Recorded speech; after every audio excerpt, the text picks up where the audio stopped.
on. I guess we can go live. But, no, we'll go live. Yeah, because that's how we roll. And I only said it for 4:05 because this is bonus material. People get the bonus. No, I got sick when I went out to Philadelphia.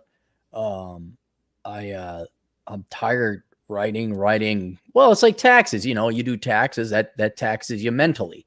It does fun or exciting, and writing and choosing the right word, and did this sentence flow adequately into the next one, and it's tedium. And then did you get a cold or something? Or yeah, I got a cold of some kind. Everyone, is it the Wuhan flu? No, probably it might be. I don't know. I mean, it didn't wipe me out, but then you throw in all the other work, and it's the same old I've been complaining about for the past 6 months. So I'm just beat. And then I got Modern Life John. I'm going to be interviewing Troy Francis. Some Coach Redpill. Yeah, I didn't hear back from him, so I don't know where he's at. Yeah, no, I was looking forward, but everyone's busy and all that. But man, I'm okay if I don't do any more interviews, like either me being interviewed or interviewing other people for quite some time, because it's work, man. It's work. It's all great. Like, remember when Asshole Consulting was new? Yeah, March 2014. 2014. Like, I can't believe this shit. Look at this. Oh, I mean, I'm sure when you started your CPA firm, you were very excited because it was new. Oh yeah. Yeah. And then like, you're kind of like, it's not that we'd ever give it up. Now I hate everybody. No, I don't hate everybody, but it definitely, the workload can go away. And I think I'm in the last 2 weeks of more than 40 hours of work per week, because I'm down to the 2 last chapters of the book. I just got to get a cover, get a forward written, and it'll be ready to go. And so, but it will be, but then it's, I can't wait to get back to normal, man. Then I'll be much more happy. Because it won't be 60 to 80 hours of work per week. It'll be like, oh yeah, I'm looking forward to doing Asshole Consult. Oh, I can't wait to write a post. Last time I wrote like a good, serious, thoughtful post on my blog? Several years ago. No, I'm just kidding. It's about the same time you got laid. Yeah. Remember that time? I wrote a post and you got laid? Boy, that was a good 7 years ago. Boy, I enjoyed that when it happened. Yeah.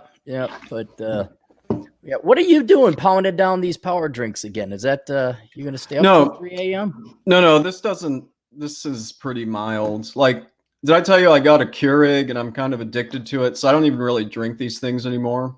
Okay. But I didn't get much sleep last night and I just ran 6 miles. So I'm like, yeah, I could use a jolt. Yeah. Well, 65 degrees. Dude, 65 degrees here in sunny. Really? Yeah, isn't that crazy? Oh, that's great. Yeah, it was like 50 here. And then our governor decided to go crack down tonight. We're cracking down, no bars. Has to be outdoor delivery only. And we've been there for 2 weeks now. This idiots out here. So he said that's going to be a month long. And what we're going to do, or what I'm going to do, by we, I mean me, I think like Rob Dole, Bob Dole this, Bob Dole that. We're going to go and do things. Bill Clinton won't. I am probably going to go get a hotel in South Dakota for 2 weeks. Yeah? You're so tired of being there? I just, every fucking day, man, it's waking up, looking at the same fucking 4 walls and the same fucking people and the same dumb Minnesota fuckins. And same fucking restaurants and the same fucking shit every fucking day. And so I'm like, no, I'm gonna get out. And interestingly, I haven't been to South Dakota that much during winter. I've driven through it once, and that was it. Otherwise, I have not seen South Dakota with snow except for one time. I've never been to South Dakota. Well, we'll have to change that. How was your driving experiences? How was it driving Mr. Elkins? I really enjoyed it. I mean, I'm not saying I'm going to rush to get a car here because parking's like a nightmare, but it's good to, you'll forget how to do it if you just go that long without doing it. It's a regular part of your life, but it's just not something that I need here, Yeah. Well, I mean, the last time you drove was the last time you got laid and last time I wrote a good post. So, I mean, it's been, I'm sure you were a little rusty. You mean Sunday? No. Oh, really? Well, No, is there good news? Really? Well, just share the good news. You don't have to provide. Oh, details, I'm not gonna provide details on here. I Oh. texted you and asked them the details, and I'll just. The Yeah, thing. yeah, that one. Okay, yeah. Well done, bravo. By the way, I was very impressed. So thanks. Yeah, impressed on several levels, of which we need to discuss here. Let me just say, I think you're set in this area, but if you do need somebody to kind of like model your books again, let me know. But I think you already got someone. I'll take, they need to do what they say they're going to do and show up. And even the best, I take it back. The best one I had, bam, she was a pro. She got it done. Ever since then, there has always been a significant room for improvement, like terms of speed, volume, although that's probably more of a function of me being dysfunctional and kind of like, hey, yeah, like, you know, when I mean today, or like, you know, send me as many as you got. I mean, send me as many as you got. But it's, I've done the math, and my money, just so you guys know, any aspiring entrepreneurs here, I don't care how masculine or manly your product is. I don't care how much it targets men. You're just better off dropping money with Terrence Pop or Joker over at Better Bachelor or Rolo Tomasi or me. Pay those guys, or Tom Likas, just pay their advertising fee instead of hiring models, because you're going to waste way more time and money and not have any ROI after you do all the math, trying to get cute girls to pose with products. It is a time and money losing proposition. So just go and hire someone you like who's a podcaster, YouTuber. I hate to use the word influencer, but that's, I guess, what we are. Pay those guys, and you're going to get a much higher return on investment of your money and time. You remember how a couple nights ago I got some mail at my office that was addressed to you and had something in it? I was going to see if I could tell everybody about that. Yeah, go ahead. What was it? I'm trying to remember. Did you send me a picture of it? I did. I'll go grab it real fast. Yeah, go grab it. I'll pause this here. Okay. Well, I've got to find out where Modern Life John should have joined us, unless we got our times wrong. He was just on the internet a little bit ago, and now he's not here. Might as well get the asshole consulting out of the way.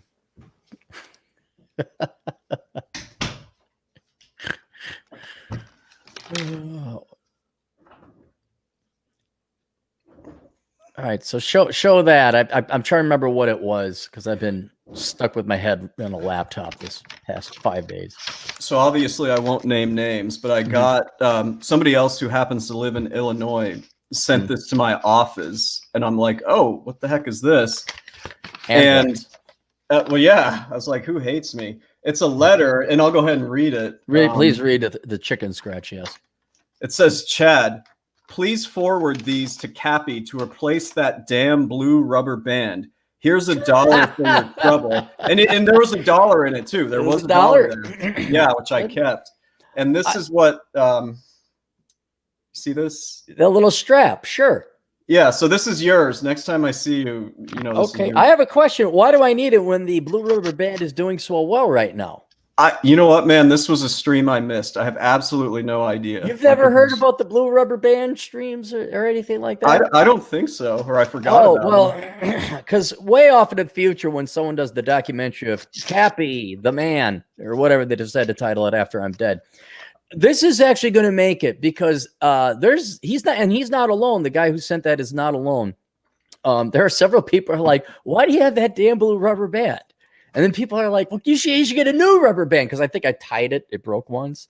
And like, oh my God, why are you stupid? That one rubber band. And it works, so I'm not compelled to change it out. But now I'm thinking I'm going to make this blue rubber band go as long as possible, simply because, no, we're going to leave that till later. That'd be like the very last.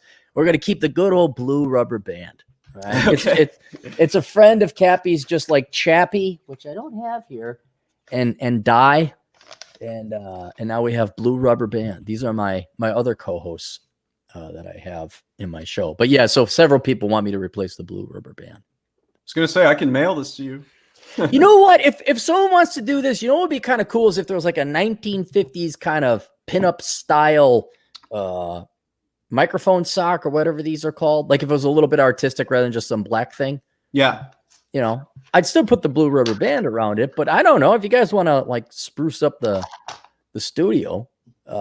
In theory, in 6 months, I'll have my own new studio and I'll actually have enough room to start designing it. So 6 months? You think only 6 months from now? Well, it should actually only be 6 years. It could no. It's the same as much time ago that you got late and drove your car is into the future the amount of time that I will get my my house. No, it should be done in theory in March or April. So even 4 or 5 months. That'd be amazing. Yeah, it would be. Then Atham gets his degree, and we live Rich happily Cooper ever writes his after. book, and Rolla publishes his next book, and I'm already location independent, I think, at this point. you think? Did you pull that off? You whittle out and screen out all the anchor ones? Nobody or very few people want to come to my office to do this because of the beer bug. So I'm like, fine, we'll just handle everything electronically. Okay. But this has had to be a godsend. I know nobody likes this, and I've looked at, Silver lining. Yeah. It is a huge silver lining because here's just hear me out, guys. This is the blessing that often you don't see. And I think Roosh wrote this one time about how there was a farmer and he needed his son to help in with the crops, but then the son broke his arm and everyone's like, oh, we're terribly sorry that your son broke his arm and And he says, we will see. And then a war came to the area and they grabbed all the men out of the village to go fight the war, but they didn't grab his son because his son had a broken arm. And then all the men that were in that drafted got killed in a horrible battle. So it's stuff like that. It's the same thing with this beer flu. Is if we just go another couple months, like to 2021, we do a full calendar year. You will now have a full calendar year where we've been managing to produce GDP. We've managed to keep the lights on. We've managed to keep food, clothing, and shelter coming in. It's not the levels we'd like. We're running horrible deficits, but we've proven you can work and you don't need to do it from an office anymore. And going forward, you're going to have a hard time getting people to agree to come back. So speaking of remote workers, what's up there, John? Hey, buddy. Good morning. Good morning. What time is it over in Japan today? 7 a.m. Oh, God. Saturday morning. Or and Friday. Saturday? Friday. That Pacific has a lot of time zones, doesn't it? Well, anyway, thanks for coming on the show. Not that the guest of honor has arrived. Let me get to this, and then we'll do a little bit of asshole consulting and explain why I got John on here. John, we've all kind of known John through the inner tubes. So you're not a complete stranger to everybody here. But how long have you been doing classes, John, or courses? Since March of 2019. All right, so we're coming up on 2 years, year and a half or so. 2 years. Yeah, 2 years. Okay. All right. And so you came on the scene and everyone kind of knows, oh, that's crazy, John, and all that. But then you start doing these classes. They've taken off. And I was and I won't lie, I was like skeptical. I'm like, what classes are these? And da. And, what couldn't we have gotten on the internet? And, after the canon of work of, pushing 20 years, what more could be said? Well, then you were kind enough to give me a sample class or access to the class. And I was like, damn, because you don't look like this. I mean, this is the face you put on when you come out here. But if you go online, you are a pro and you got high video production, you're put together. And that is truly even secondary because then the material was awesome, really good. And I was like, okay, I don't need it. It's 101. It's kind of basic to me. But then the amount of success that you've had with your classes, that's why I wanted to have you on, because you're closer to the to the world of dating than I am. I'm retired and I'm always, again, interested that what are the front lines like. And this was kind of shocking data to me, where you have that much demand for what are, you have some that are 101, but then you have a whole suite of other courses that you offer. So I just want to bring you on the show and get your insights, because I have a couple questions for you in the fact that I think it's going to have ramifications and consequences for everybody listening. Yeah. Yeah. I'm an open book. Just tell me what you want to know, and Cool. we can talk about it. Cool. Well, I guess first, why don't you tell people your background for the handful of people who don't know who you are, so we kind of got context for that, and go from there.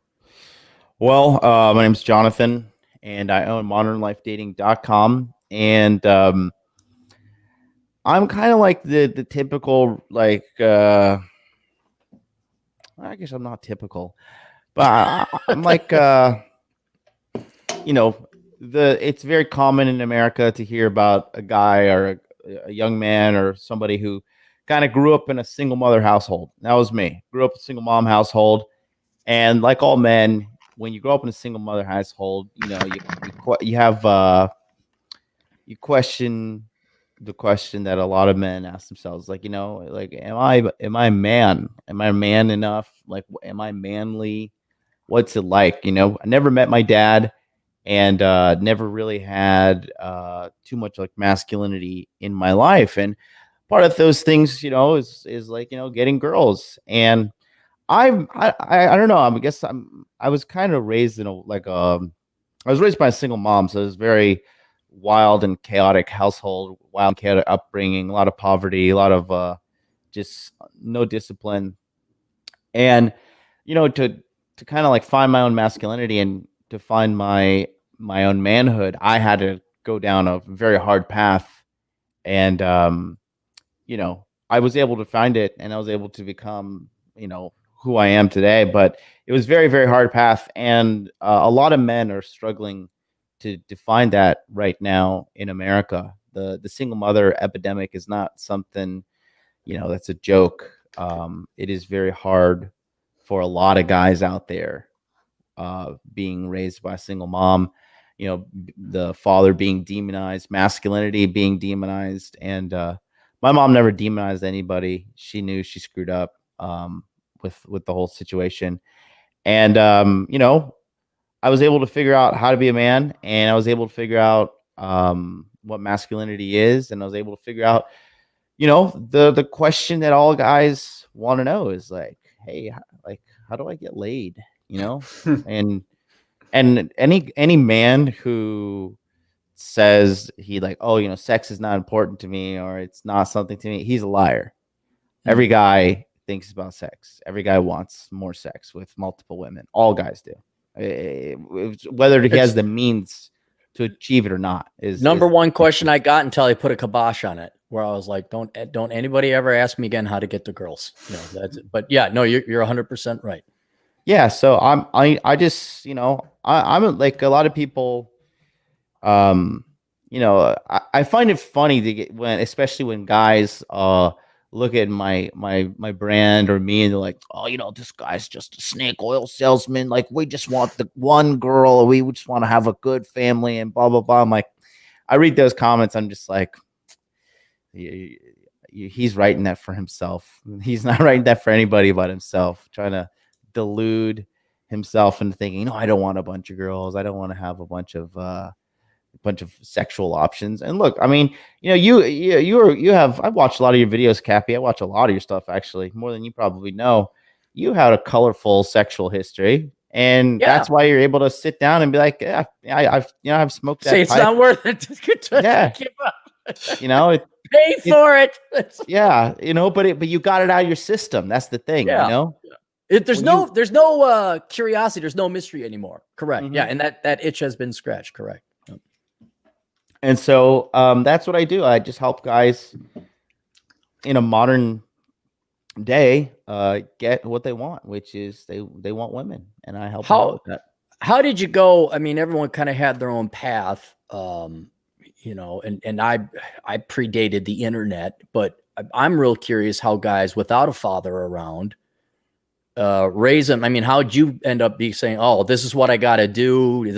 I screwed up here. Did you spend any time in jail where I better get my shit together? A stint in the military? I mean, how'd you find the path to manliness then?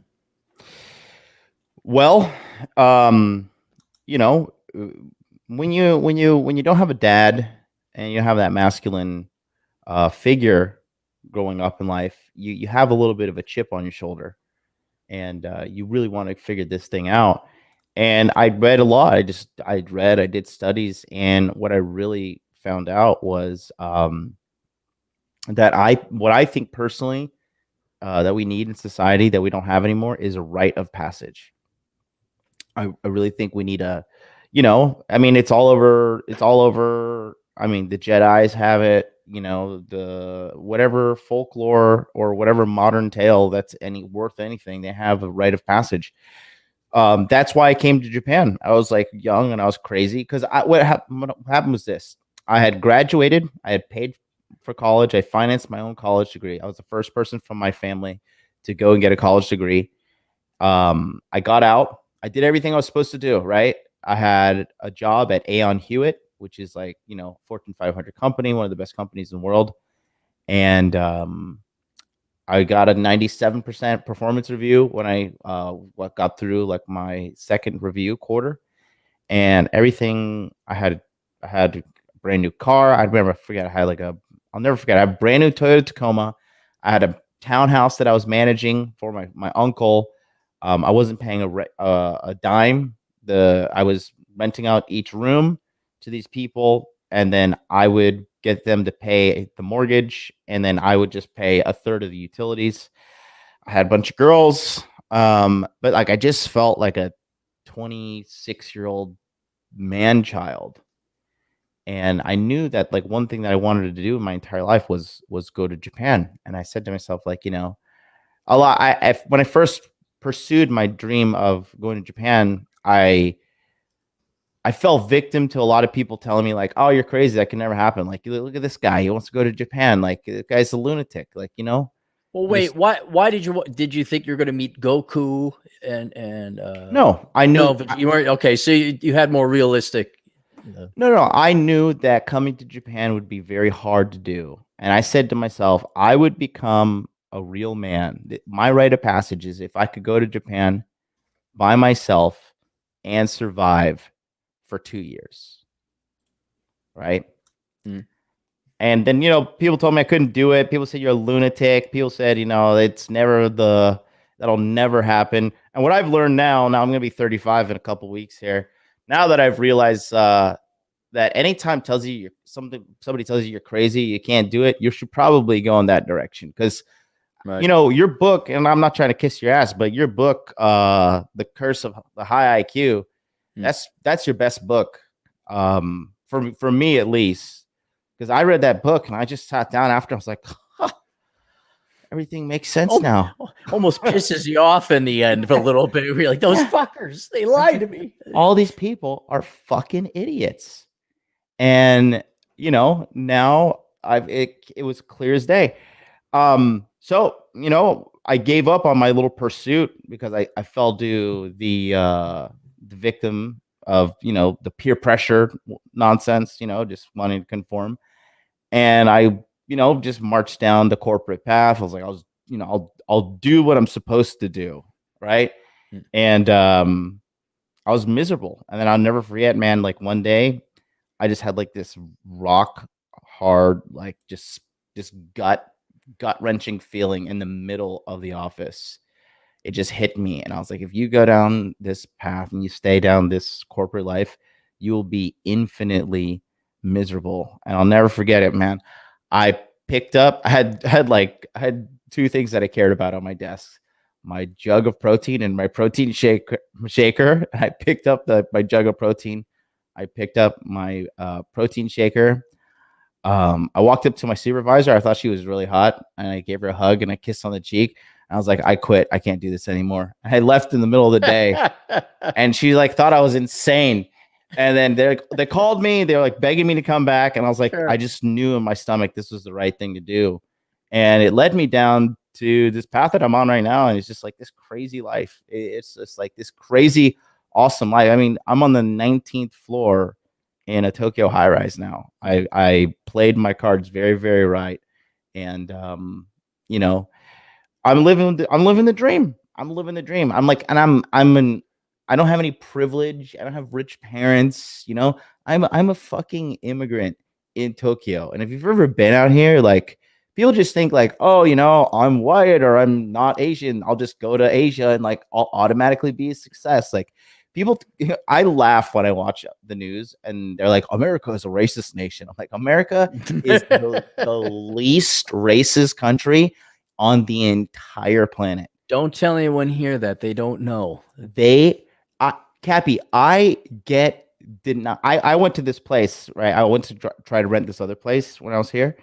And I was like, okay, so the rent for 2 years would be, you know, just north of $100,000. They're like, well, you know, we're reviewing your application and we have some concerns. And I was like, okay. I was like, what are those? Like, well, you know, we're just like worried that you won't be able to pay us. I was like, okay, cool. Like, I'll just pay 2 years worth of rent upfront cash. How about that?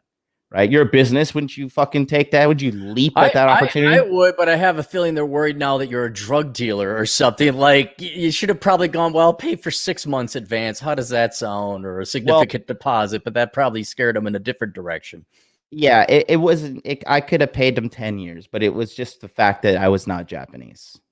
And they didn't, it's like the equivalent of like, you know, you don't want that certain type of person moving into your neighborhood. You know, that's exactly what it is. Like I get the stares all the time. It's just like there's little things of racism here, and I don't care. Whatever, racism is built into our DNA. I'm a fucking man. I can handle that stuff. Every race thinks they're better than the other race. I don't care. Black people think they're better than everybody. White people think they're better than everybody. Spanish people think they're better. Asians think they're better than everybody. Like, you know, so, but despite that, I have not only survived in Japan, but I am thriving and I'll continue to thrive. And, you know, it's just kind of like my story, a story of perseverance and, you know, optimization. And I just woke up, so I don't know. I hope my story is not too like all. No. I was just because I never knew. I mean, I knew you went out to Japan on your own, but I didn't know that was the forging event. I always believe that in order to be a man, rite of passage, but you have to suffer in some way. And galvanizing or forging event, turning coal into diamonds, iron into steel, it's absolutely required. Especially if you didn't have a dad around to kind of force that on you. And so I was just wondering what that was, but it was self, I don't want to say inflicted because it's not a wound, but you made the choice. I'm going to put myself in a different environment, a difficult environment because you're learning a language and of course the cultural differences. And was it Gaijin or Gaijin culture or what, you know, Gaijin. You'll never be fully accepted into Japanese culture because of their culture. Never. But it's what you wanted to do. And then all of a sudden here you are pushing 40 and you went from, you know, loser kid, you know, broken family. Now you're doing well. And so I wanted to see what the credentials were and what path you took to get there. I'm doing beyond well. I'm in the top. I ran the numbers. I'm in the top 0.33% of all earners in Japan. And when I tell, like, when I meet some like really racist Japanese people, they look at me like, "What are you, an English teacher?" Oh, come on! Like, you got to give it to. That's great. You got to give it to. I'd buy him a round of drinks just for that. It is. I said, I always tell them, I was like, I'm a teacher, but you couldn't afford my lesson, you know. And then, you know, it's just, you know how you one up somebody in Japan, Cappy. You ignore them. You out polite them. That's how you alpha somebody in Japan. So, but it's fine. Like, you know, I think America, quite frankly, is just too soft. There's so many. You have so many people that are living off the fat of the land. Like, I know males, I should say, in their 30s who have not worked a single day in their life. Well, we got Ocasio-Cortez. She's in Congress. She hasn't worked a day in her life. Right? No, she was a bartender For 6 months. right. I know a guy that has never worked one day in his life, and it's just hilarious just to see the disconnect between the people who live in this crazy place where you and I live called reality and some fantasy land that the rest of them seem to live in. But like, America, read, because I also read your book, the Enjoy the Decline, and like, looking at the past of America, like seriously one of the greatest nations the world has ever seen, and I'm like watching it erode away under the rule of stupidity is just like, it's just crazy. Well, no, it's not our control, and you're overseas, and you kind of got a good plan B going on, so I wouldn't worry about it. No, I'm not. I'm look where I am. I'm great. Yeah. Well, what I want to do is I kind of want to go more into not necessarily your classes, but their origins, because I'm still, it's not that I don't believe it, but I need someone to kind of explain it to me, connect the dots. When you sent me that SALT 1 course, that's the one I took, right? And that was your first course? That was my third course fourth course I came out with. Fourth course. Okay, but in either case, it was kind of a very comprehensive 101 dating course. And I was taking it and I was watching, I'm like, the presentation, everything's fine, the material's good. But then you get to some things like, guys, put the pot down. Or guys, you need to brush your teeth. Yeah. Or guys, you need to use deodorant. And I started thinking, like, no way. Yeah. It can't be this basic. Like, there's no way there's a market. This has got to be common sense. And then based on your romance, it ain't. So, are there that many men that just do not know this 101 stuff? Yes, it is listen. You don't understand the privilege that you have, and just bear with me. The privilege you have of being raised in a family with a father present that actually gave a shit about you, to an extent. Just like, Aaron, fucking brush your hair, you idiot. Don't go out looking like that. There's so many lost men in America, and that's why I think that's a big part of why you have this MGTOW movement and this black pill movement and all these different kind of, quite frankly, movements of losers. Like, and I'm not talking about, like, if you're a guy, like, to be honest with you, I'm a real MGTOW. I'm a guy that went my own way. I'm a guy that, gone ghost in the traditional classical sense, not the modern, right?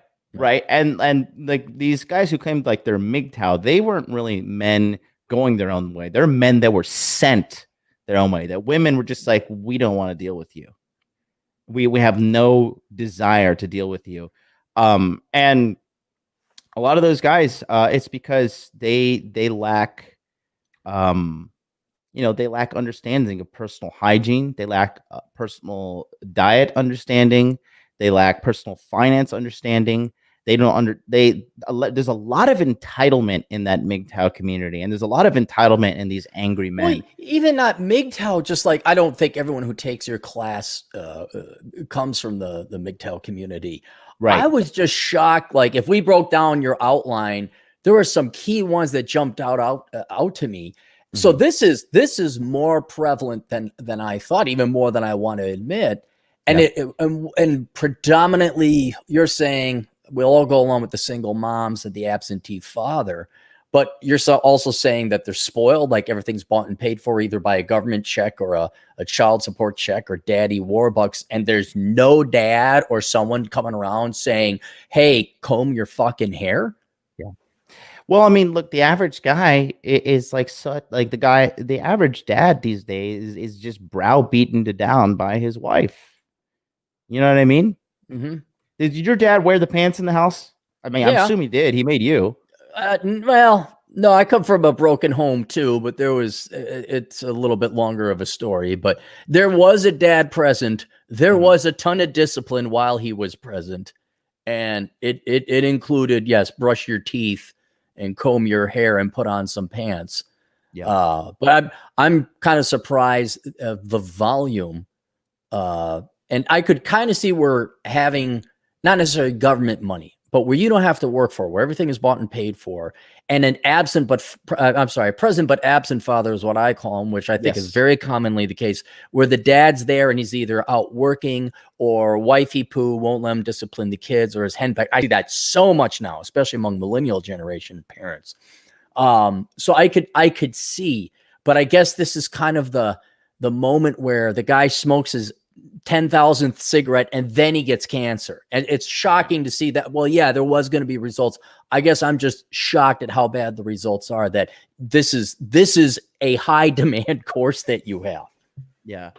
They are, without a shadow of a doubt, there's a silent epidemic in America, and it's where there's just a lack of masculinity. The genders don't know who they are anymore in America. Like, I'm doing this series on my channel called Interview with a Lady right now, and I bring girls, like local girls in Japan, into my studio here, and we sit and we chat, and I have so many guys being like, the girls are so ladylike, they're so feminine. And like, Cappy, you know what's crazy over here? Men and women, they get along. They work together. There's no animosity. They're not at each other's throats. It's not like the Japanese men don't have Japanese male privilege or anything like that. It's a society of harmony. And again, like you said in the book, in your book, Enjoy the Decline, like the America is not going to survive because the sexes hate each other. And it's really all because of the media. The media is just constantly pumping these people full of propaganda, making them hate each other. Like, when you watch Japanese TV, Cappy, you don't see these commercials that are like, oh, well, look at my idiot husband. Let's buy this product. You know, it's just like that's the backbone of American commercial and television is like, oh, look at this idiot man. Thank God I have Clorox, you know?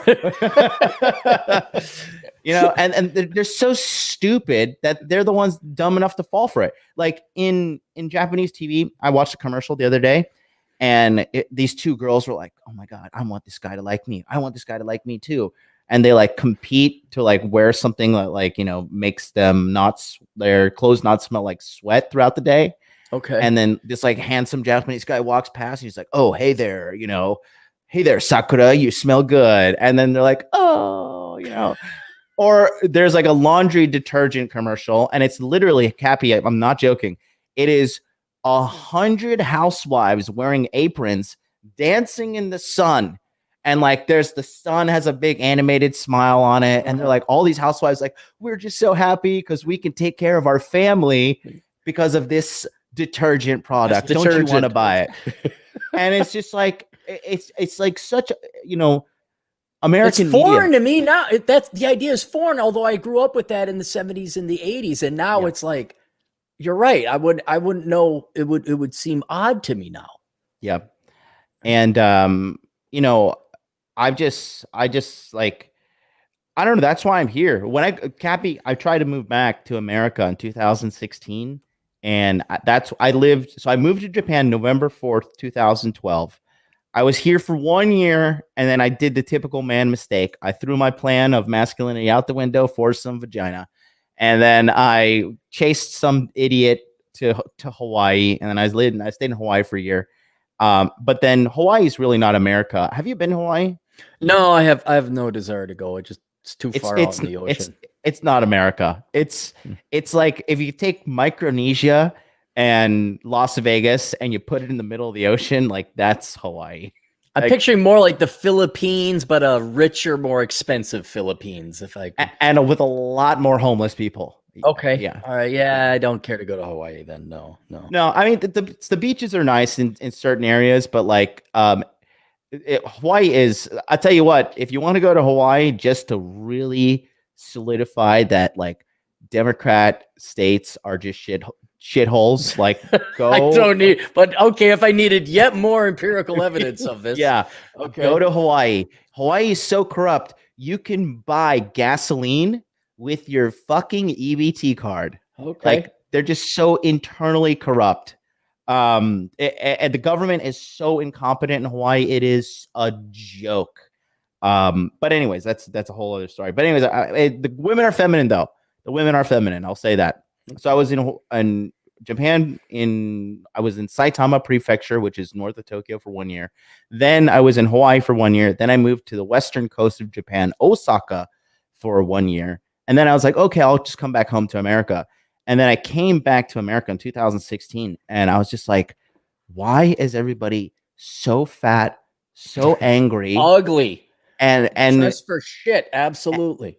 Fat and angry is what I just said. And like the girls are just like, I can spot an American girl in Tokyo because they just walk with this scowl on their face, just like walking like, I'm just slighted by the world. And I moved back in 2016, and I was 30 at the time. And I was just like thinking to myself, like, once you get a taste of living abroad in a good country, like, I'm not a big third world country guy. I don't like going to third world countries at all. But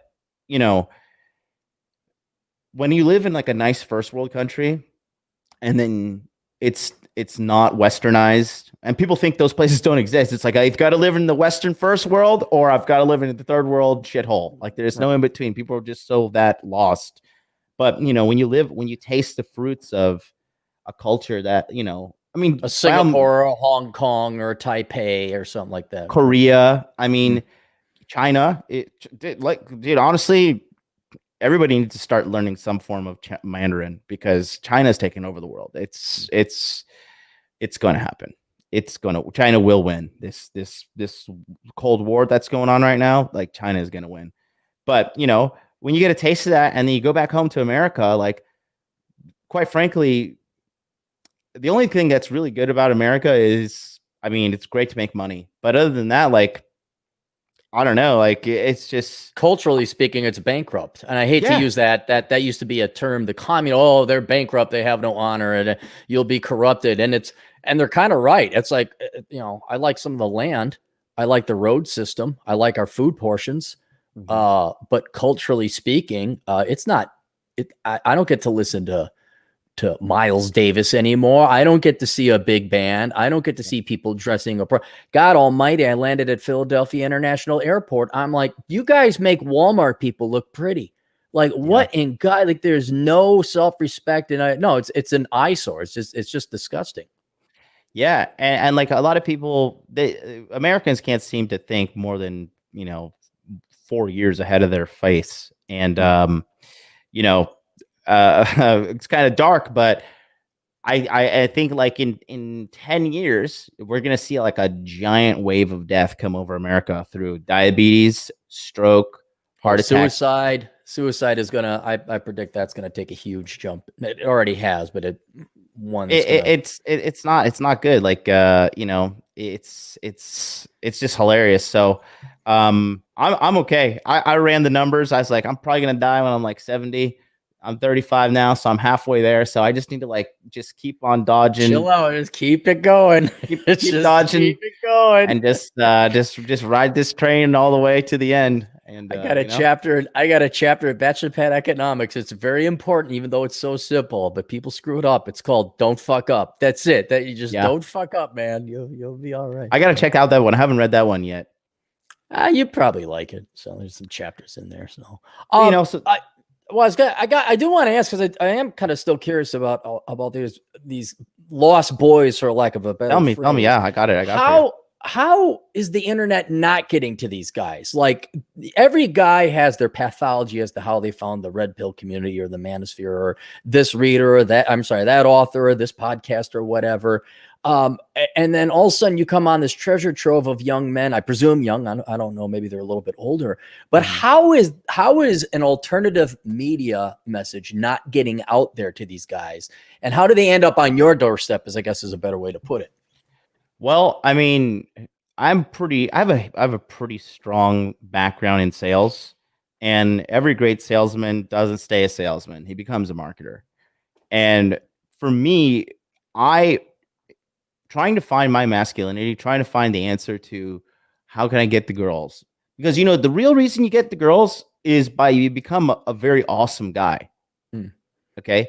And I just, so I tell the guys, I say, you have to, it sounds so cliche, but like, you have to do the work. It's not easy to be the man, but it is worth it to be the man. Like, you know, you and I, we've went through hell and high water, but you wouldn't trade who you are for the world, and neither would I. Right. Because I'm kind of used to me. I'm not relearning shit. I'm not going to come up with another version of me. No. Yeah, exactly. You know, so, but I mean, with these guys, they're just everywhere. I think, it's funny when who had the same reaction as you is when he came into the seminars that I was doing, the Zoom coaching sessions that I was doing, was Rollo Tomasi. He was like, well, what the hell? He's like, people don't know this. Yeah. And by the hundreds, you have what, 300 people in your chat room at any given moment or something like that?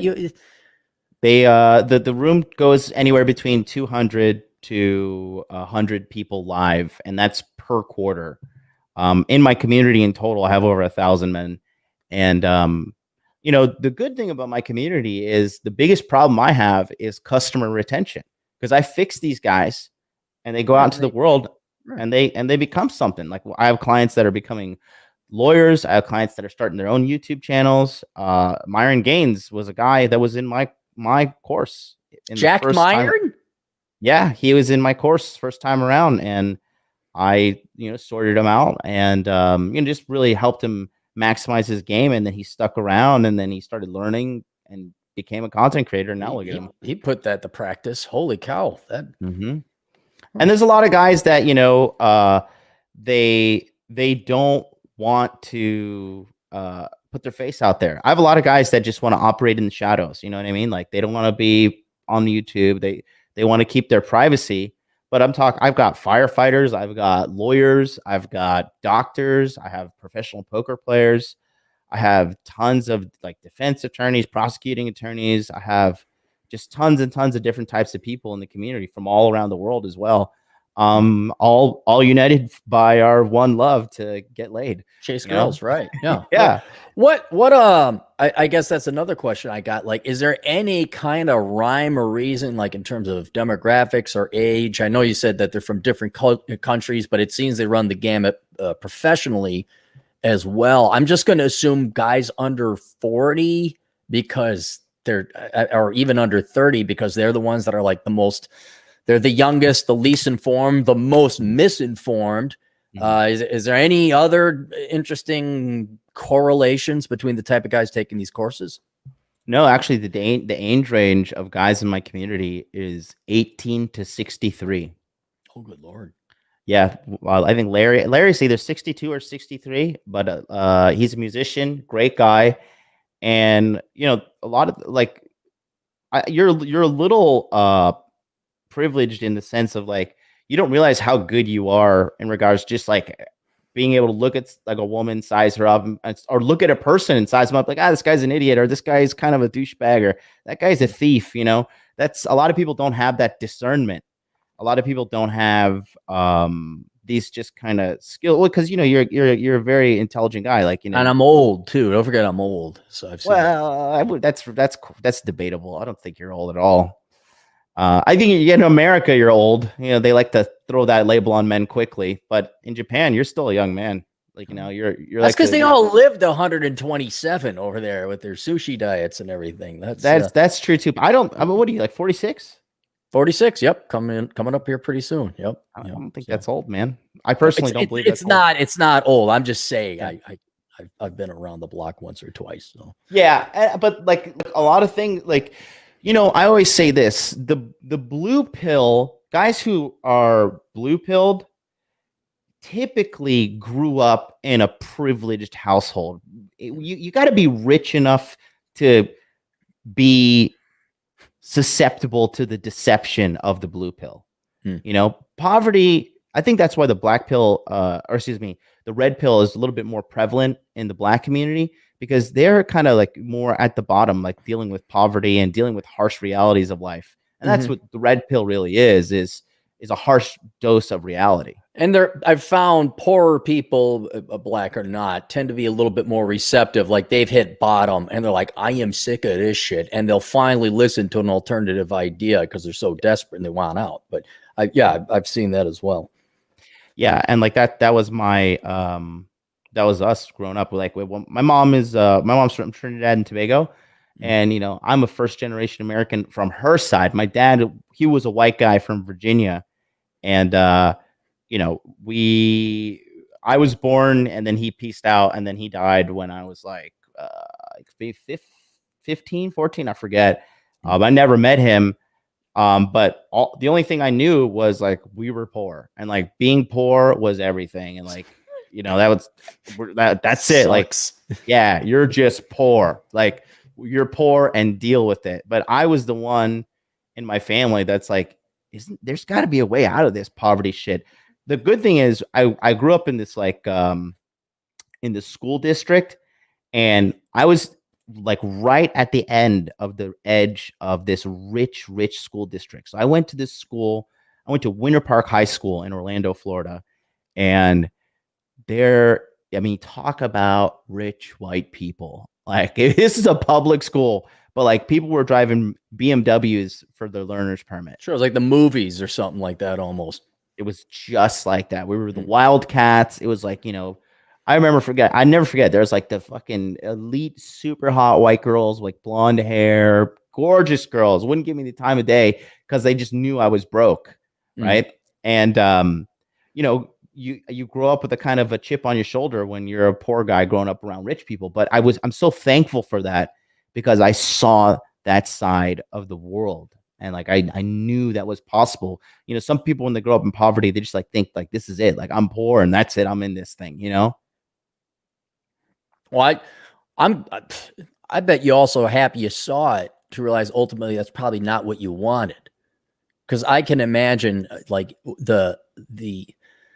if you have everything bought and paid for, what petty bullshit did those hot blonde gals fight over? And you could say it's a cliche or Mean Girls is a movie.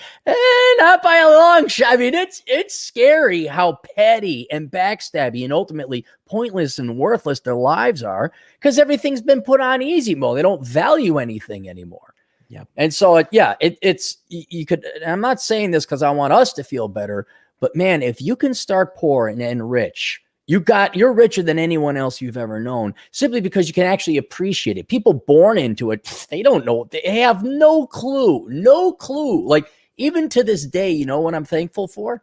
That if I want to, I can go and buy a sushi meal anytime I want.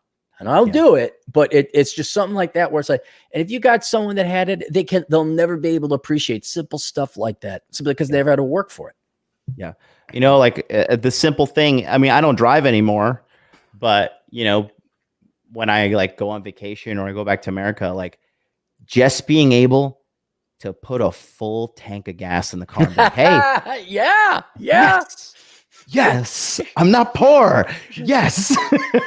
Remember if you were rich or you just had a good week, you weren't rich, but let's say you had a really good week as a young man. You're like, we're not getting Jack's Pizza. We're going to get DiGiorno's. We're going to get that rising crust motherfucking shit, man. Here's that extra $3, man, for everything pizza. Oh. For me, keeping it fully white trash, back to my Virginia roots. If I can have a nice dinner at Outback and get an appetizer, it's like, yes. Oh yeah, that was. That's still a highlight for me. I'm telling my girl, like, hey baby, dress up. We're going Outback. But I think it was one of the emperors of Japan that said like, the best thing that can happen to a man is being raised in poverty, like tasting the harsh reality of life. Because a lot of these guys that I deal with that are kind of struggling or whatever, they grew up very comfortable, middle class, and kind of just sipped the blue pill Kool-Aid their entire life until they got to a breaking point. They're like, okay, like something's not right here. Something's not right. What's funny is I read your book in about quarter 3 this year, The Curse of High IQ. And I just was like, it really was so profound to me that I just told everybody in my community. I was like, read this damn book and go take this. I saw a IQ bump in test." sales when you did. Yeah, I was like, oh, John's doing it. Yeah, look at that. Yeah, and what happened was this: we passed around the Queendom IQ test, and the average IQ in my community is right around 120. Yep. And what I so would've figured. Yeah. and so we just noticed that like the community of guys I have, we're all intelligent guys. So, you know, we're all people that kind of we're looking for answers. That's how I found it. I found the red pill. I found all this stuff by looking for answers, like looking for truth. And in a sea of lies, not even a sea, in a ocean planet of lies, you know. And it took a long time, but that's like when I found it, it was just like it was. And that's what I'm trying to figure. Because with the internet now, I'm thinking like, do you think the internet is? Let's just admit, at least the first half of the game is going to be won, and I don't really necessarily want to bring politics into it, but it's won by the establishment. By establishment, I mean your K through college education system, your media.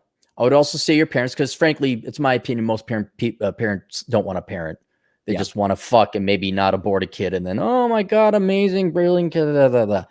So that, and then if you're brought up by a single mom, which an increasing percentage of young men are, they're going to skew it towards a pro-female perspective, not even maliciously, just by unconscious accident. Let's try to figure out what is it. Oh, do you think in the second half of the game, the internet can counter that? Because, I mean, even you're getting hundreds of people, that's fine. But I think, you know, the largest school district in Milwaukee has 2,000 kids in the high school. And so I can see, and I'm thankful in a sad, weird, self-serving Machiavellian sense that I don't think you and I are ever going to run out of business.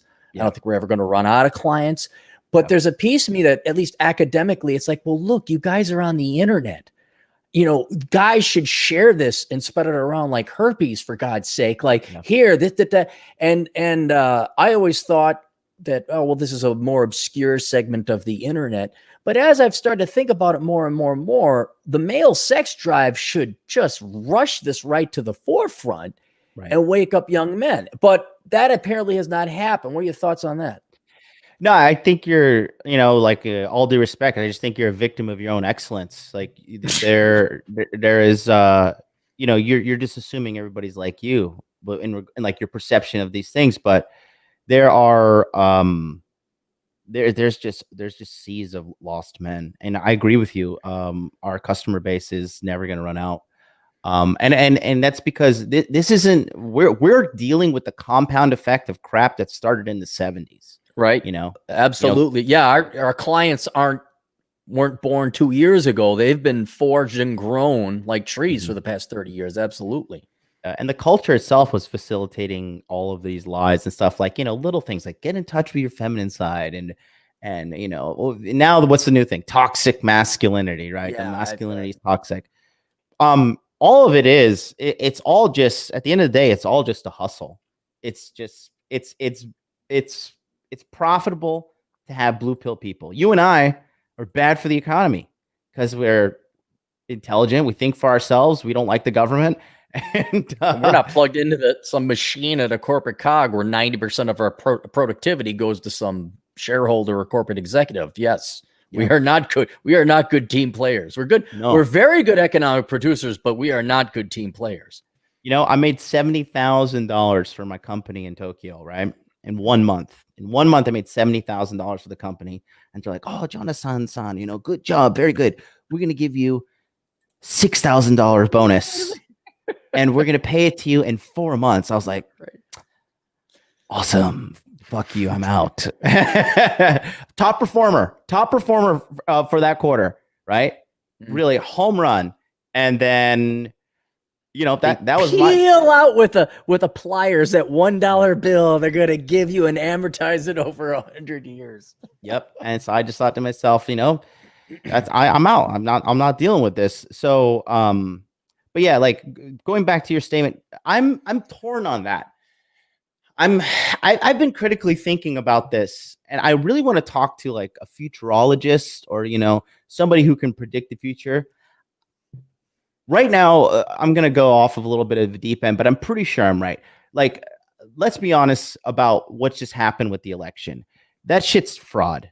Anybody with a brain can tell you that there's some kind of fraud going on with the election right now in America. It's not.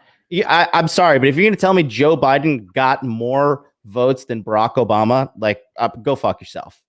And there's a lot of social media manipulation. I mean, your channel is censored with the monetization stuff. My channel is censored. The algorithms, if you watch the movie or the documentary, The Social Dilemma, you can see how powerful these social media companies really are and why they, quite frankly, can do whatever the hell they want. So if people don't fight back, then we are going to head to some sort of dystopian future. However, I just think the human will to be free is too strong. And I think the internet, look what the internet has done to your life and my life. Oh, yeah. Freed me from corporate slavery. Yeah, Yep. Absolutely. Same thing for me. Right. But, and maybe we could use this as a parallel. Like the biggest economic threat to the world right now is socialism. I hate to sound cliche. Trust me, I'm an economist. I know what I'm doing. It is. It's where people willing, it's not like, oh, we're going to take over and we're going to fight for it. It's like people are willingly enslaving themselves to the tune of in excess of 50% of their income going to the government, willing, they're voting it in. And you would think using the internet, there would be alternative ideas like Austrian economics or boring basic 101 capitalist stuff like Adam Smith or not Thomas Sowell, although him too. The guy, the name escapes me now, but alternative ideas should be getting out there, even with, if you want to say big tech controls the valves and all that a little bit, the drive or the yearning to be free. And I would say what's even a more powerful drive in the universe is the male sex drive would have had men figure this out a decade ago, 5 years ago. And so there does seem to be some kind of resistance, or there is a resistance. I don't know where that comes from or how it is, but I mean, technically, like you and I in an ideal world would be out of a job. An amount of cannon would have been built up. We would have figured out, done the lion's share of work. This would have been all up there. You can get that stuff predominantly for free. Some of the more modern stuff or pushing the edge of the envelope in terms of philosophy isn't out there for free. But shoot, you just listened to Thomas Likas or Stefan Molyneux. You should have this, but no, apparently not. This has not spread like wildfire. And so good for us, I guess, because, well, okay, I am always happy to have new readers and new audience members and new tuners, inners. I'm sure you're happy to always have a new batch of students coming in every month or every quarter. Yeah. But I just still can't, and you know, you got a different brain, you might have a different opinion, but I can't figure out why this is not on the forefront. And like in a generation's time, you should have a group of not necessarily all alpha males, but men at least who are red pill street smart. Yeah. And a little bit, you see a little bit of that because marriage rates are going down. Men are pulling out of that. So that they've seen their old man get destroyed. I'm just surprised there hasn't been that much more of a conversion as of yet. Yeah. Well, there are massive efforts to silence this kind of uprising, if you will. And the uprising just sounds like a terrible word, but here's some things, right? Let's just pump the brakes and go back 10 years to the year 2010. All right. Alpha, beta wasn't really commonly used in mainstream vernacular. Red pill wasn't used in mainstream vernacular. Certainly obscure, right? Chad, simp, those two things. Right. Chad and simp are mainstream media now. You got the official feminist Twitter account and Instagram account saying like, don't use the word simp because it's degrading to women and blah blah blah. You know, these red pill concepts are slowly becoming mainstream, and the more women and governments continue to shit on men, like I always say this, men, you have to be careful with men because we created and defeated the Nazis. Like, men are the most powerful force on this planet, and we have always overcome. And I think right now, I feel like, we're at this tipping point. Like, have you seen these things with the Great Reset by the World Economic Forum and all that stuff? I've seen just mentions of it. I have very little optimism in my life that I don't want to get let down by any worse news. But go ahead. Well, they put out this video the other day, and they're like, in 2030, you'll own nothing and you'll be happy. And like, they claim you'll be happy. Dude, I swear to God, you should watch this video. Oh God. Okay. If you know what, let me see if I can find it. No, that's all right. Like, I got to get going in about 50 minutes anyway. Here, we got questions on it too. But no worries. But what's you're saying there's going to be a male backlash to this, or there already is. It's there is a silent backlash, but the surface level perception. I think that here's what I think. Okay, I think that I think the coronavirus is a bullshit scam. I think that it's something being used to reel in the people, because before the coronavirus hit, nobody took the mainstream media seriously. Nobody took the government seriously. And this was kind of their Hail Mary of desperation to kind of reel the people in and try to like get them back to like try to control them. I think that if you read some of the declassified papers from the Pentagon, they said this. They said that the average person is still pretty unaware of what's really going on in the United States. However, we have noticed a sharp decline in obedience. We can't really control these people anymore. Okay.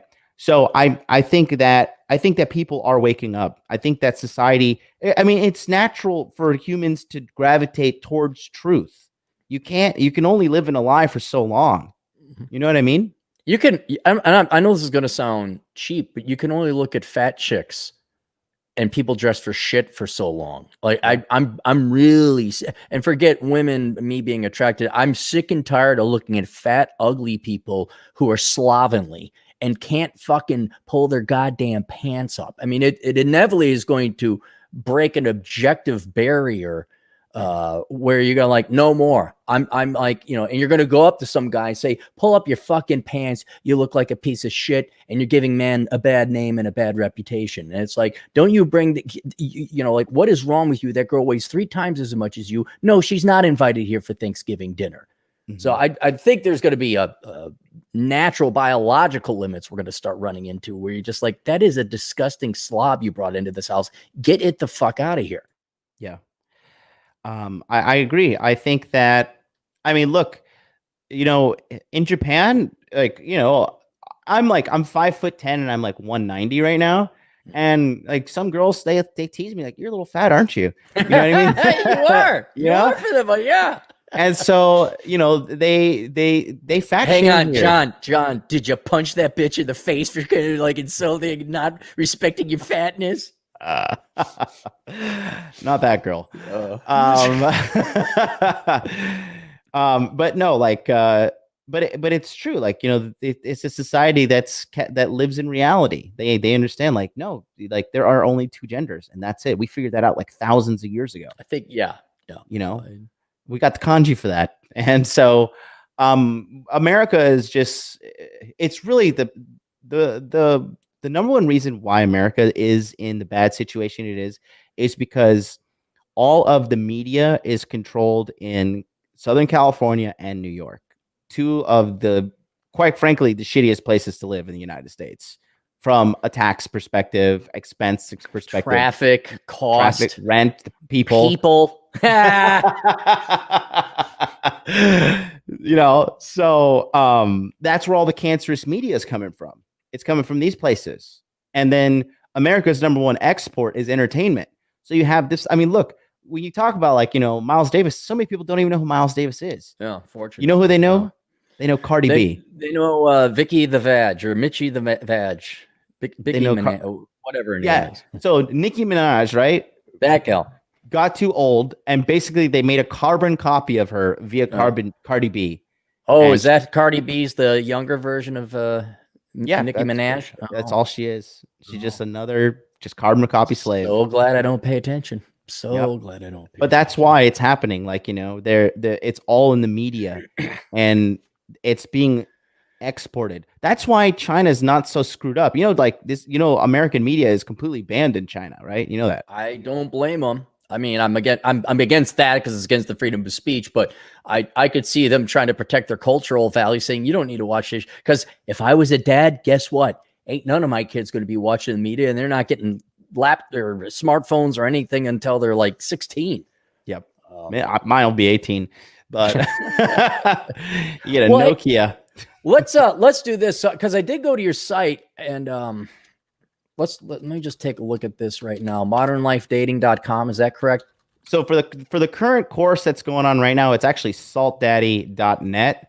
But if people want to sign up, here's what this course is. Okay. Well, let's not go over the course. I'm still talking about you right now. Okay. Go ahead. Sorry about that. I put a link to your current course in the description down below. So people want to get that. I just wanted to kind of go over what you got. So you go to modernlifedating.com. Yeah. Where's your, is it the webinars? Is that it? For what? Modern Life Dating. No, I'm trying, you're Teachable. Where do people go for that? Right. If they want to go to the current course, they got to go to saltdaddy.net. Saltdaddy.net. All right, hang. Let me get there because then when I went to your Teachable place, I was like, holy cow, you got a ton. I just want to go over your portfolio of classes you have. Is that on Teachable? Yeah. My portfolio classes are there's only one available right now. They're not all available at once. Right. No, I know they're not all available. I just kind of wanted to go through. What is it under Modern Life Dating on teachable.com? Yeah, I can send you. Teachable. No, I'll just look it up. I'll pull it up here. Modernlifedating.teachable.com. Okay, so yes. I go here, and you have Salt 2 online dating. That's live now, right. And that's for online dating. Salt 1 was for regular 101, and this is for online? They were both for online dating. Oh, okay. Salt 2.0 for online dating. Yep. So that's for online dating. Shows you how to use Instagram to create like a digital resume that will give you value in the eyes of girls, and you'll be able to get a plethora of female attention. And you know what? This is something that I would think like, oh, this is whatever. It's like, no. You know why? Everything's online now. All the data and research I'm pulling, especially now with COVID out, it's guys like me who got gray hair or New Balance shoes, which there's nothing wrong with, by the way. Mm-hmm. We're wrong. The new front lines are all online, and this is what I'm talking about, where staying on top of it. This is the new information that the kids need, because this wasn't applicable 3 years ago, especially with the advent of these sugar sites now, where that's now the new dating site. So this is where I know you get a lot of guff for people saying, oh, you're just out there hustling, making money and being a grifter or whatever. It's like, I'm sorry, do colleges even keep up this quickly with advances in dating? Does anyone else? And so I have no problem promoting this. So that's the one that you got going on, is Salt 2 online dating. Yep. And that's in the links down below. Yes. Then you have Body Fitness Max. Is that Jonathan? Is that somebody else? No, that's you, Jonathan. That's me. So if you want to just see the quality of my courses, Body Fitness Max, it's a 3-part course, and it's 100% for free. The first part is just basic fundamentals to not be fat. The second one is all cooking modules. It's a couple of recipes. I think it's like maybe 6 or 7 recipes. Keeping it simple. How to pan fry steak and keep it under a certain amount of calories. How to grill some chicken. How to cook decent rice without a rice cooker. How to make a good protein shake. Everything is completely free. And then the last part is how to exercise, how to do the bench press, how to do a deadlift, how to do a squat, how to do pull-ups, how to do, there's all the exercise, how to do overhead press. The big 5 are on there. Okay. And so that is completely free and just shows you how to like stay fit and do it for very cheap as well. Okay. Then you have 3 body language mastery course. That's right. That's kind of what you were known for when you went in with the body language. Yes. And so you have 1, 2, and 3 there. And then pandemic pickup. Yeah. May 5th. Is that coming up at the That was next spring? That was just no, that was during the pandemic. It was just show. Oh, So basically, Salt is the updated version of Pandemic Pickup. Pandemic Pickup was like supposed to be a one-off quick thing, but turned out being a massive success. And people came back to me and were like, I want to learn more about online dating. A lot of guys want to learn how to maximize their online dating. that's because that's where the battlefield is right now. Mhm. What happened to Salt 1? Is that like not offered anymore? Or is that going to be offered at next quarter or something like that? So Salt 1.0 is just the first version of Salt. Now, Salt 2.0 includes all of the stuff in Salt 1.0 plus new additions. New Okay. modules. This isn't 101, 102. This is a new and improved 101. Yeah, it's like, iPhone Okay. 1, iPhone 2. Got it. Okay. All right. Well, I'm old, boomer Cappy with his New Balance shoes. It's all good. Okay. So this is all right. So that's your suite of courses. Yeah. Salt online dating. I will testify to this, because, and I don't know. This is why I wanted to have you on. I thought, oh, yeah, everyone in my audience, they know this shit. And apparently not, because we always have new young men coming in, new young ladies as well. And yeah, you could go online and devour literal terabytes of articles that are in no particular organized fashion. Yeah. But if you guys are interested in this, take a look at it. I've taken it, and of course, yeah, I knew to brush my teeth, but God almighty, if you guys didn't have a dad and you don't know why you need to brush your teeth or comb your hair, and I know it sounds so sad that there are people out there like that, guys, get your ass into this course. It's $600, $597. Mhm. And I can't emphasize this enough. Well, okay, let me ask you this. When you were younger, would you have paid $500 just to have some old timey guy come in and say, listen, kid, here's the basic ropes that your dad wasn't around to give you? Yes, I was that desperate. Right. I was willing to pay $10,000 at one point. Right. And I remember back in the day, you would have, now this is even before that you get printouts. You want to get a PDF file, you get a printout. A buddy of mine long ago took these. The desire to have sex with women is, I would say, aside from gravity, most powerful force in the universe. But guys, especially if you're younger and you do not have a dad or an older brother and you don't have the time, get these 101 basics and lessons in. They're absolutely vital, and it will save you. Well, my goal would be that to get all men, period, but all young men to never feel bad when they're stood up for a date. Because that right there, all the pain and agony I suffer when that happened, and it happens to every guy. It's like 70% of the time. You think there's something wrong with you. You misdiagnose. You then expend way more time, effort, and money trying to fix yourself when there's nothing wrong there. When guess what? Bitches be flaky. And so if you could get something like this kind of wisdom all in one shot, it's going to save you the time. It's going to save you the money. It's going to, above all, save you the heartache and pain and suffering, basically.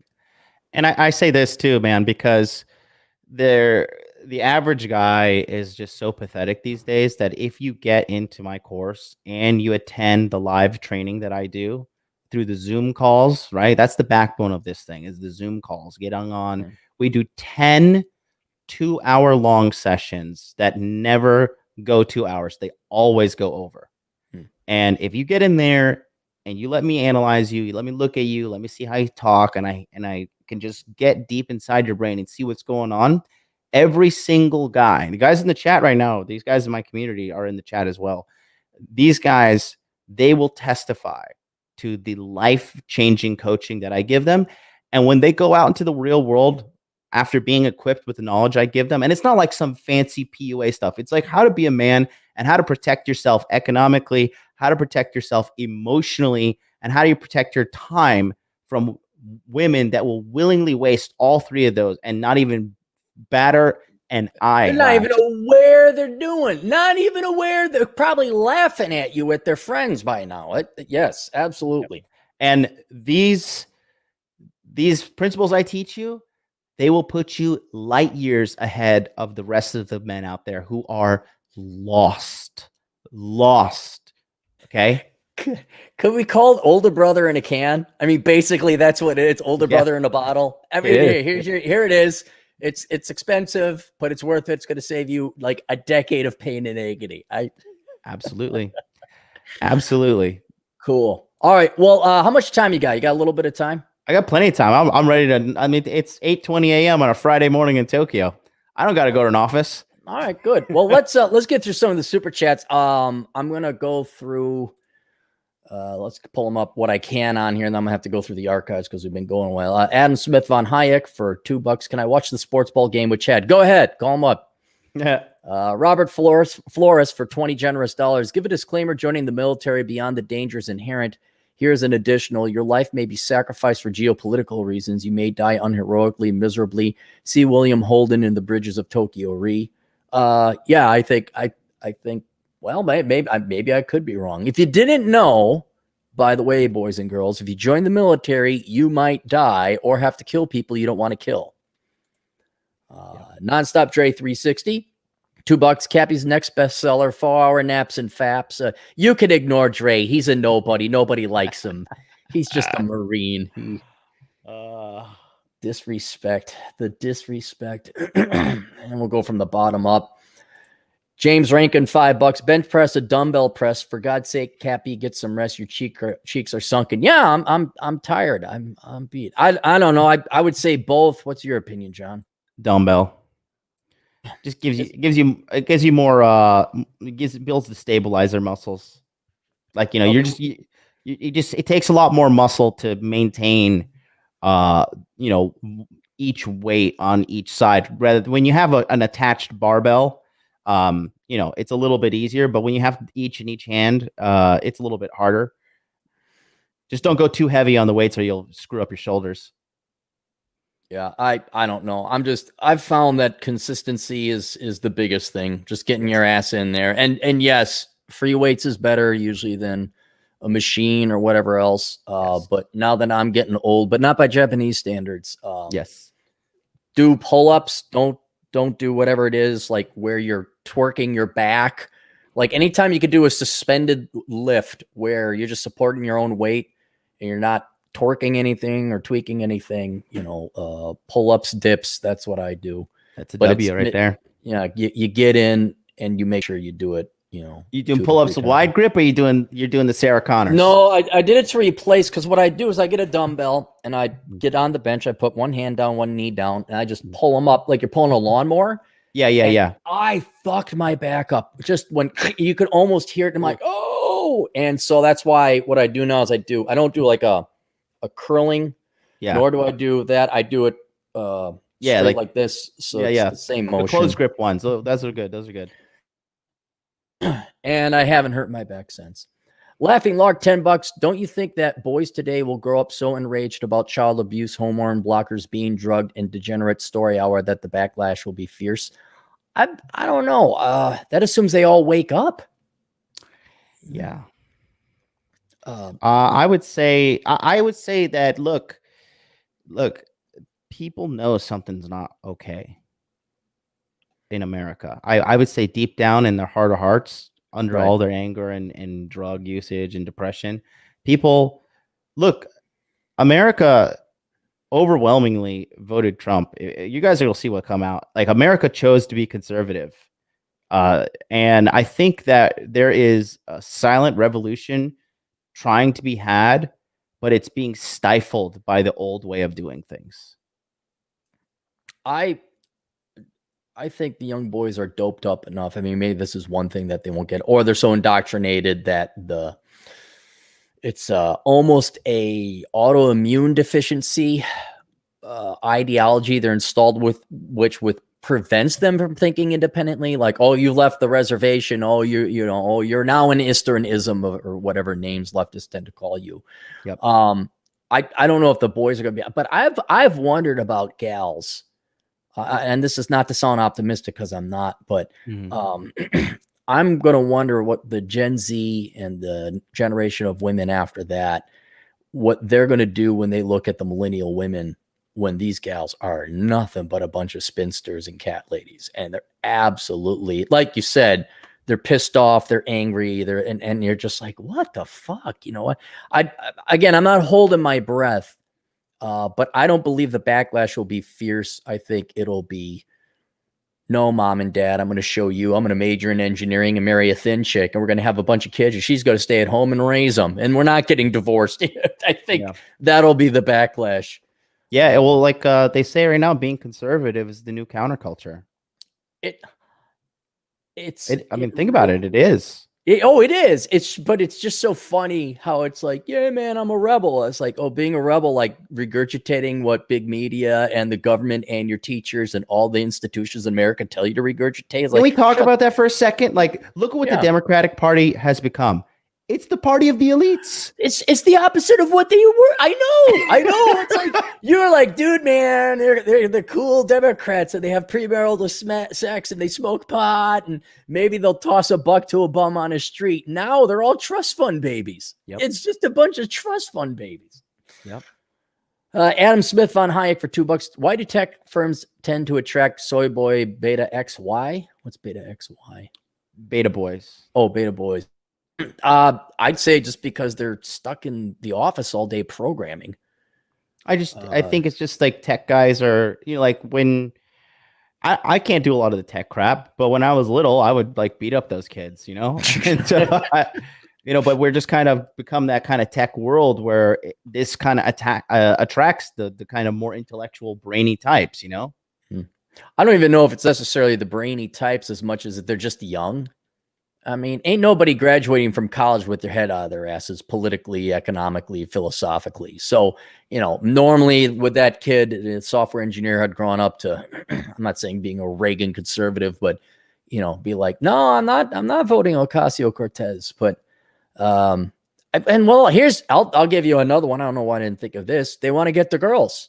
And they think that getting the girls is agreeing with the girls. And so it's like, oh, yeah, I'm a Democrat, too. And So, DJ Aftershock for $10. Hi, guys. I've been increasingly concerned about how the cat industry, lobbies the government for millions of dollars every year to make more spinsters. Why is no one talking about this? Hashtag stop big pussy. I got it. How the cat. He's joking. I don't know. I'm like trying to break this down, make sense out of it. Wait, no. DJ Aftershock always comes in with a spoofy comment here and there. So, there is going to be. I've talked to Chad about this and other younger men, and it's like we're just got our bag of popcorn ready for these gals to hit menopause, and then realize that frozen eggs only last about 5 years max. In a frozen stasis, and then they're gone. And so we're just waiting to eat this popcorn. And they seem to forget that those frozen eggs cost at least $20,000. You'll pay for that. There'll be a program for that. It'll be free. It'll be free, John. It'll be free like everything. Free. God. Ozzy Guitarman for $5. Immigrants are default purple pill. You kind of know, but don't have the vocabulary yet. About the red pill. Okay. Yeah. I found they're very culturally conservative, but then, immigration law or government handouts to vote for. I think he means immigrants, but in general, because I'm an immigrant right now in Japan, you know. So yeah, like I see talk about like America's like, oh, America's so racist. Like I went to a place the other day, like, oh, sorry, you can't come in. I was like, why not? They're like, you're not Japanese. You're not Japanese. I was like, I'm gonna tell the police to like go. I told the police to like, yeah, you can't go in there. You're not Japanese. So I was like, oh, okay, I'm gonna go. But they're honest about it. Yeah, see, they're honest about it. Yeah, you got in Thailand. You can't buy property unless you Thai. Ahmed Khan, $3. Why was Clinton the only president with a surplus in recent? Ahmed, that was the .com bubble. If you look back in those days, the economy was booming. And I don't know how boring you want to get, but that was the last time, except under Trump. So last time before Trump, where we had unemployment below 4%. And I remember it was a booming time, but it was unsustainable. It was a bubble, but that did not mean that money was not being transacted. And when money is transacted, it is also taxed. There was investments being made, salaries being paid. So there was a surplus. And then also, not exciting politics, but inside baseball, the Republicans did get welfare reform passed under Newt Gingrich, which was the Republican Revolution of 94, I believe. So this is standard Democrats coming there. The last time we had a surplus, it's like you could have had a ferret be president, and there would have been a surplus because it had nothing to do with the president or who was in office. It's that the internet, well, it wasn't invented, but it became mainstream in the 90s, and then people were all migrating to it, and that was your .com bubble. Yep. All right, let me go to the archive here. You got a new one that just came in too. Yeah, I got Donovan Sharp helped me out with this and showed me how to look up all the archived stuff. Atham Eldecua has given us a poop sticker. Thank you. As he typically maturely does. Miguel Angel Casillas for $5. Nomad Capitalist YouTube channel describes what John and Modern Life Dating John is confirming first countries that do exist, but still non-declining versus the United States. Correct. I know Andrew Hendrickson. If you guys are interested, look up Nomad Capitalist. Ice Nose for $2. Cap, here's some get well money. Take it easy. I will. After this, I'm going to be chilling out. Laughing Lark for $10. Guys, did you see Rich start a Dad Hammer channel? I thought that was brilliant. How to instant pull-up bar, how to change a tire, etc. Oh, yeah, that's right. He was talking about that. Have you seen any of those? It's kind of like, little short videos on how-tos. I told him to do it. Oh, okay, good. All right. Never mind. I'll have to check that out. Chad is Centre of All-Star Panel, hashtag Z Elkins 2021. That's from DigiNomad. Laughing Lark for $10 again. Hey, Cap, glad you feel better. Did you get hitched? Did the GF get a promotion to wife? No, this is, I don't know, guys, remember when he had that big-ass honking ring? Elda Orta made the ring. I really loved it, and you all said it was goofy looking, but I loved it because it was big and gaudy. So I called him up, and his factory is closed down until the Corona chain goes away. And so I went and I just got this band ring because I don't mind having a little bit of jewelry. I don't mind. But no, the old captain is not married, just taken. And so that way I could say, just the facts, ma'am. Just the facts from Die Hard 2. Yeah. The worst Die Hard. No, that's not the worst. The sixth one was the worst with his son. Those don't count. There's only 3 Die Hards. Well, okay. You gotta give me the rules here. Sorry. Ken Rose, $5. Yes, guys want sex, but we don't want the consequences that's attached with an open sex society, in particular, Me Too. Roberto F. John's products are transformational. Your life changes for good. Okay, good. There you go. Roberto took your course, obviously. Yep. Troy Kostelecki. Troy keeps me supplied in child slave labor. Did you know that? I have my own guy who keeps me supplied at child, and then he has the little. I don't even have to deal with them. He just makes them make me jam and food. Okay. And then I get it in the mail. Yeah. So him and his wife enslaved their children to make me jam. It's very nice of them. It's nice being appreciated, isn't it? Right. $5. Clary, to have the same success as John in your classes, you need a golden gorilla statue in your living room. Do you have a golden gorilla statue in your living room? Would you like to see it? Sure. Yeah. Go ahead. See, I don't know the professional stuff. I'm not.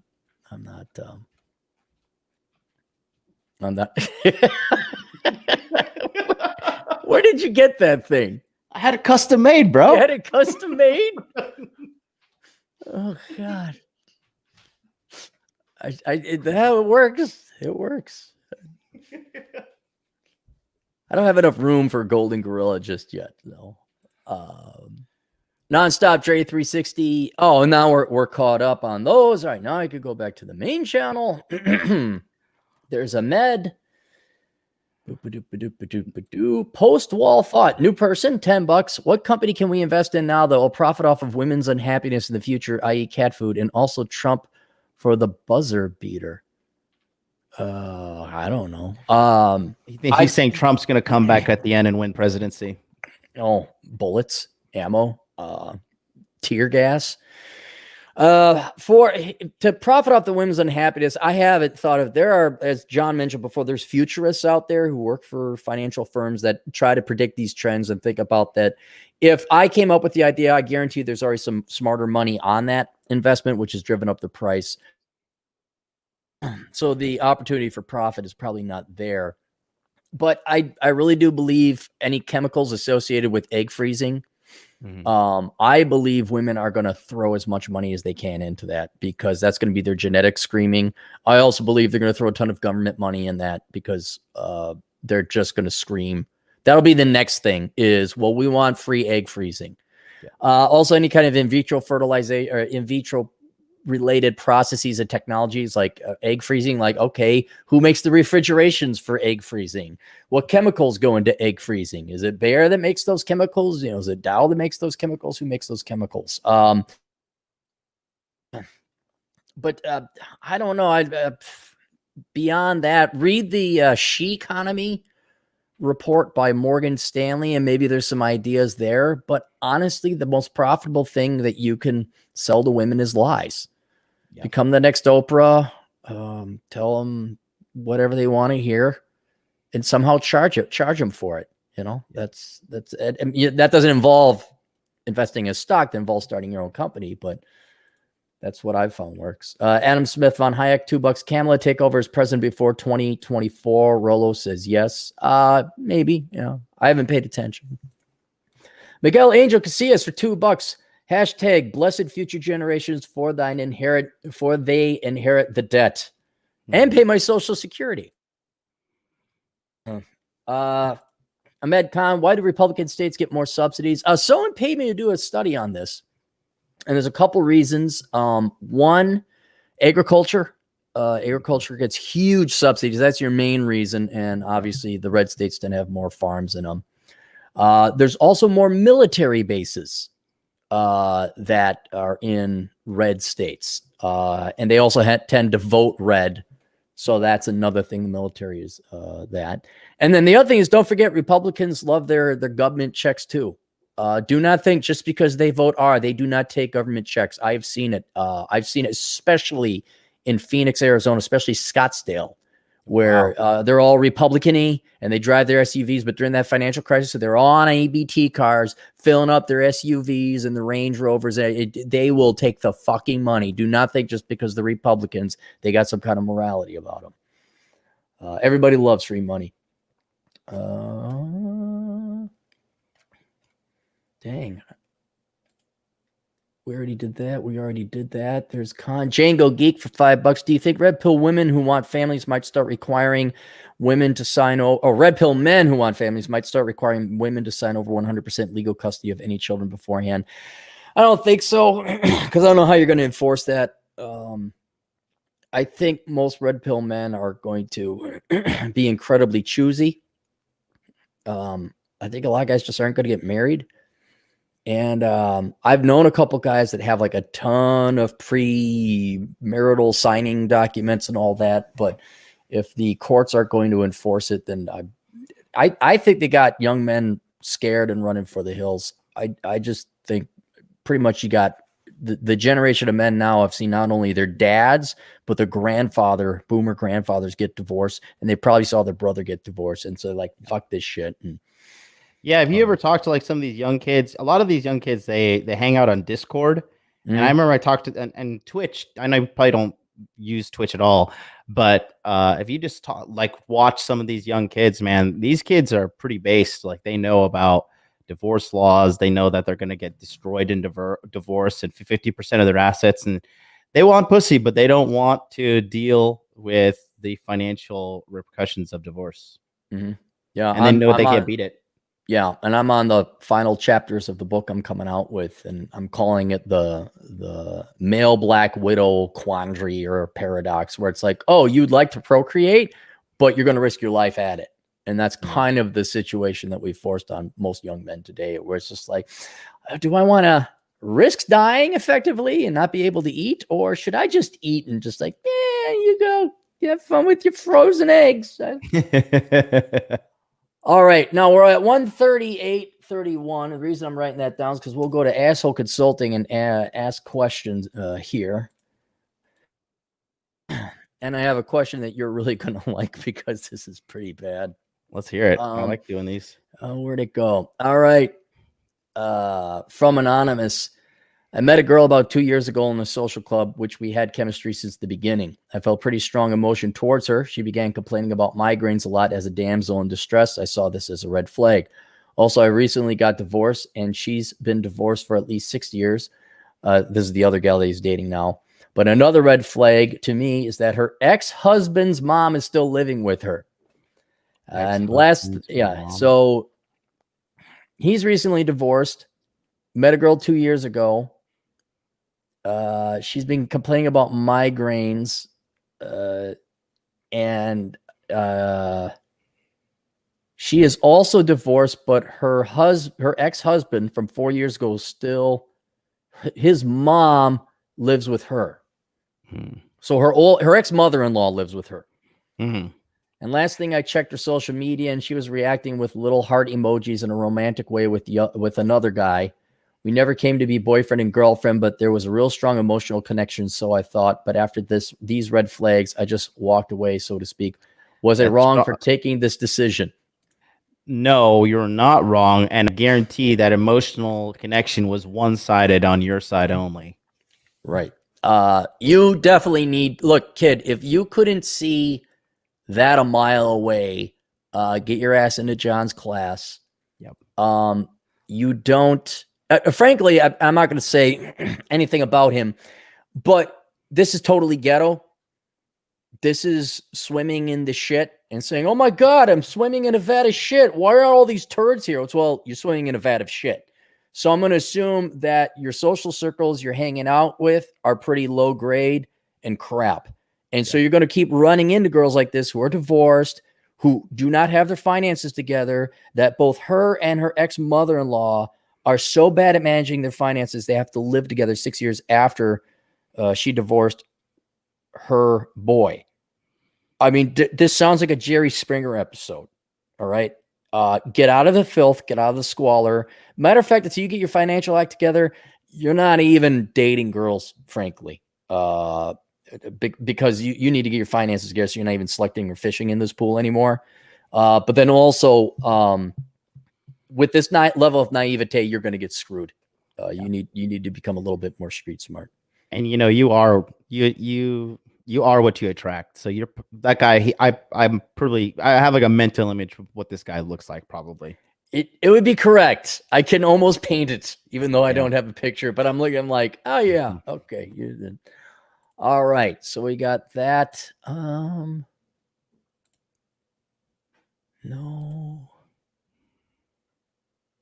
I gotta do that one individually. This guy didn't pay because he thinks I don't check. I love it when they say, hey, yeah, when do I get my video? It's like, well, when I see a payment. It's just like they're going to save. Here's one. This one is at 142.20. Just let me make some notes here. This is Asshole Consulting. Isn't this exciting? I love it. I really respect your business model. It kind of shocked me too. It's there's nothing better though, seeing my old man be like trying his best to hide how proud he is, the fact I got this thing going on, but he can't admit it in public because of the word asshole, and it's not Christian. But you can tell by the corner of his mouth, like he's like really, like he'll tell his friends about it, but he has to condone, or he can't condone it. He has to condemn it. It's like, okay, thanks, Dad. This young man writes, as you've discussed, and I have experienced, finding safe male spaces to make friends and express controversial opinions has become harder and harder. One place that I enjoy but am no longer able to frequent is Brazilian jiu-jitsu, as I have accumulated injuries and no longer want to get injured. I was thinking about becoming a volunteer firefighter, which also seems like a similar place. In my suburban state town, the fires are not that extreme, and 99.9% of the crews are dudes. Thoughts? Your thoughts?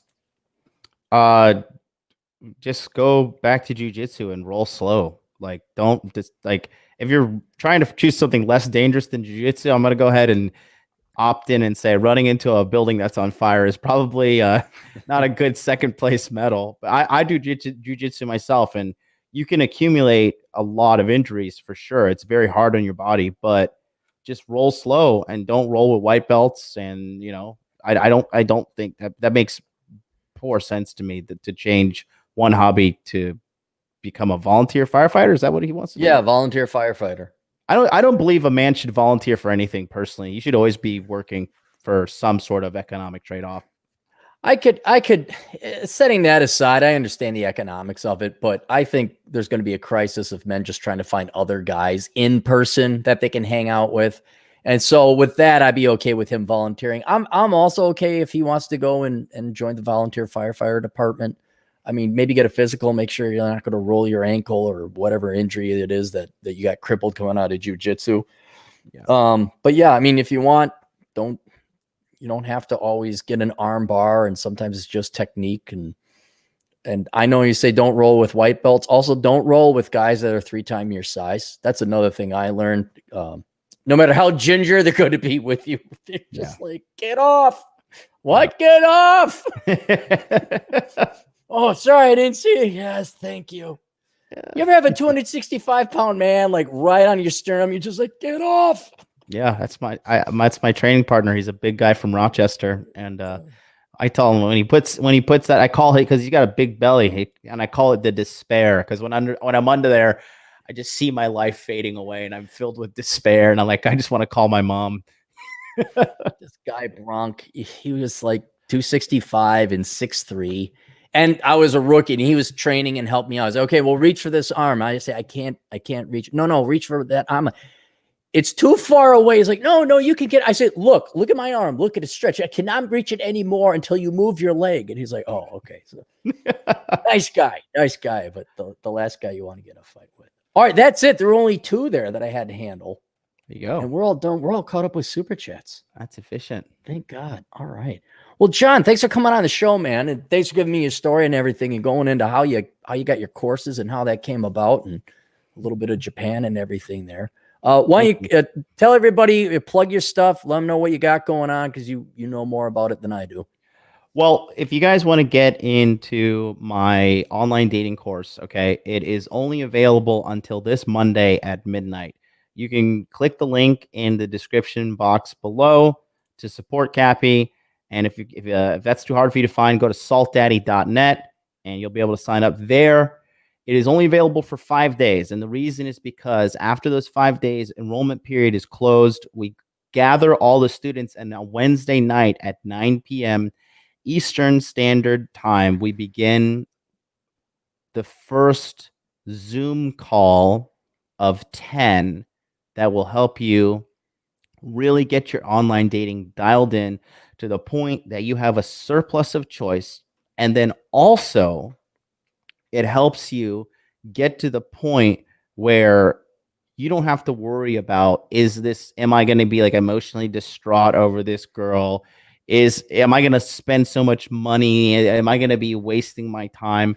No, we're going to teach you a very efficient way to go about finding women that are interested in you and identifying women that are not interested in you and just want to waste your time, money, and your emotional energy and get you frustrated. So it's the entire total course. You also get access to a Telegram chat group where you get to chat with all the men that are like-minded like you. A lot of guys like a support group as well, or like the classroom, as it were. Yeah, like guys take screenshots of their text messages, send them like, hey, she sent this. It seems like she's cheating. What do you think? Or seems like this.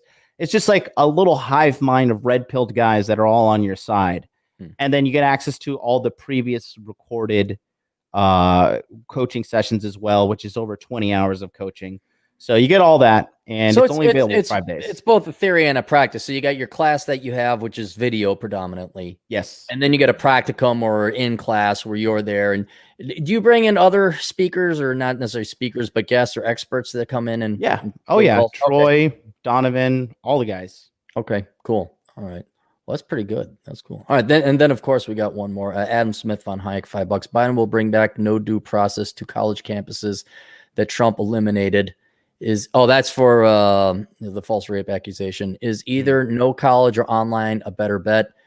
What if a top-ranked university? I would just be going online or to your local community college at night. Yep. Get your prereqs out of the way.